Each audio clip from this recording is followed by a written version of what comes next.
Good day, everyone. So the topic that I choose is email sending process. So the email sending process describes how an email travels from the sender's device to the recipient inbox using internet mail server. So yun siya kay katunig mga email na isend o yun sa pag-process paadto sa inbox. Why is it important in CS? So it is important in computer science because it demonstrates how distributed systems, network protocols, and server communication work together to transmit information reliability across the internet. So importante kayo sa computer science kaya nag-demonstrate siya kung distribute sa mga network protocols, communication, and reliability. Technical background research base. So first, what system are you modeling? So the system is being modeled is the email sending process, which describes how an email message travels from a sender to recipient through the internet. So this process uses the simple mail transfer protocol or SMTP for sending messages and protocols like post office protocol or the POP3 or the internet message access protocol. So where is it used in real life? The email sending process is widely used across many areas like business communication, school institution, and online services, and etc. So first, let's discuss the business communication. Companies use email for official correspondence, notification, and document sharing. So kalabanan sa mga business kay nag-use sila og email instead of mag-text or magtawag sa email. Mas convenient tayo siya para sa uban na mga way. Then sa educational institution board, schools and universities send announcements, assignments, and academic communication via email. So sa student board, natay mga task ng gihatag sa atong mga instructor, mas nindot ang mga task kay gihatag nila sa email. So mga answer po sa email po nato siya ipasa tungod ana mas mapadali process. Then the online services. So websites sends verification, emails, password sets, and notification through email system. So like mga online services, like online shopping, yan na gagamit gihapon sa mga email po. How the process works. So here's steps. So the first steps, step 1, user opens an email application. Then step 2, users composes the email message. Then number 3, user click send.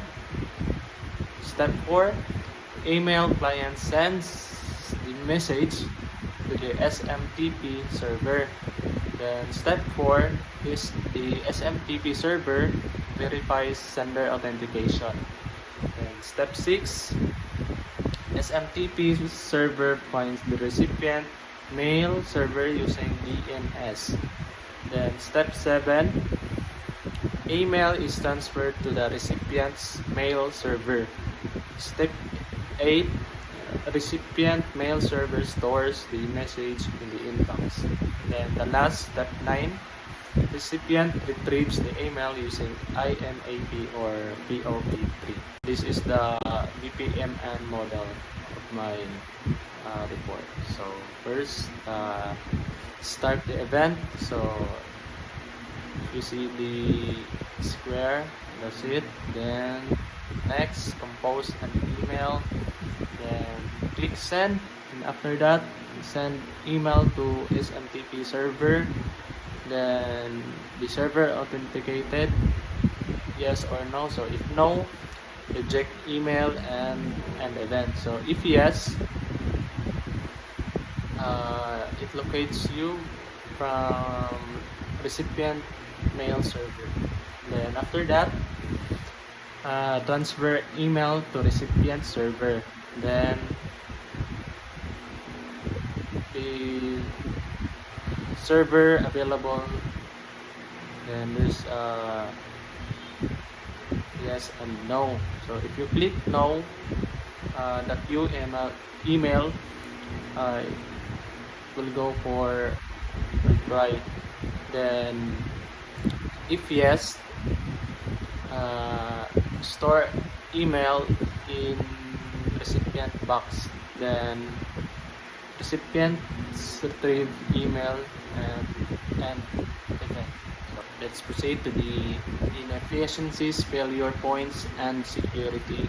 So first, server downtime.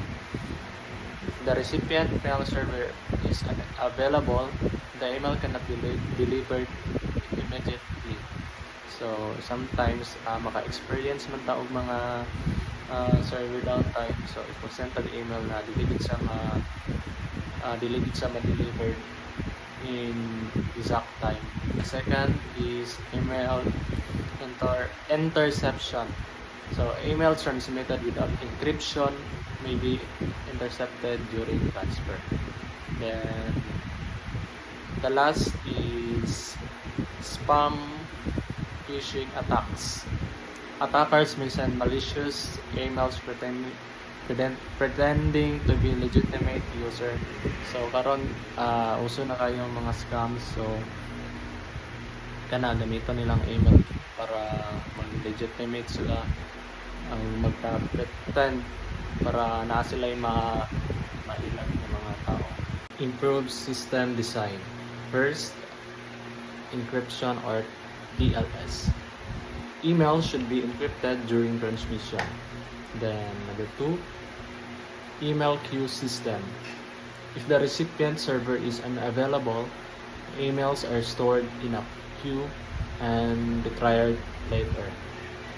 So let's proceed to the improved VPN process. So this one.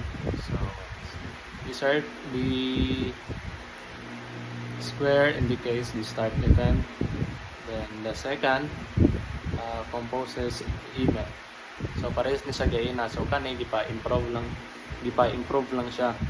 So the first one is composed email. Then click send, then authentication sender, then authentication verified. Authentication valid, I mean. Then my choices. If no, reject email, then an event. So para sa gina. Then if yes, kay kani ma-encrypt na siya, ma-encrypt message sa or TLS. Then DNS look up for a recipient server. So server available. So if we click no, so place email in retry queue. Then if yes, deliver email to the recipient server. Then spam and security check. So nanay koan security check. Then after ana store in inbox. So next kay the end event. So na yung process sa improved VPN. In conclusion, email sending process is essential communication system that allows message to be transmitted quickly and reliably. This process is widely used in everyday life for personal communication, education, business operation, and online services. Understanding how email works is important in computer science because it demonstrates key concepts such as networking, client-server architecture, and secure data transmission.